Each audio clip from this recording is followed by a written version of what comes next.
Believe me, any of those brothers, I dealt with many brothers and sisters. You know, one time, you wouldn't believe it, Ya Hamza, Ya Habibi. One young brother, wallahi, I remember him. He had many, psychological problems, and not psychological, emotional problems. And he was very low, and he started to be suicidal. Yeah, I know him very well. Do you know that I treated his problem with one hug? Yes, wallahi.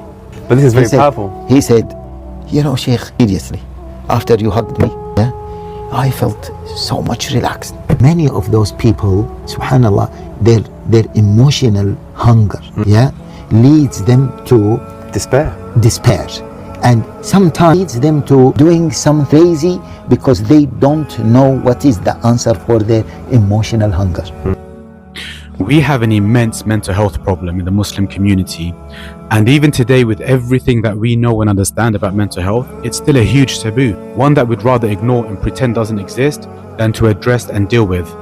You still have people seeing it as something shameful, blaming magic or jinn possession for the more obvious and apparent cases of mental health.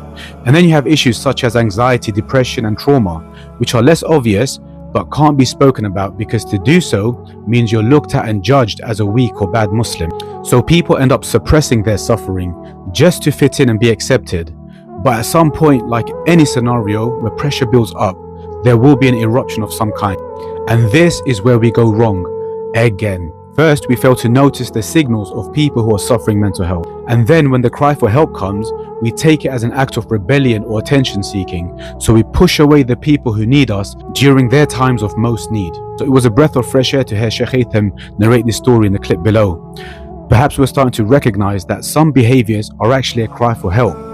And hopefully we will begin to listen more and judge less. So that instead of pushing away the people who we care about that need us, we can draw them in and give them the help and support they need.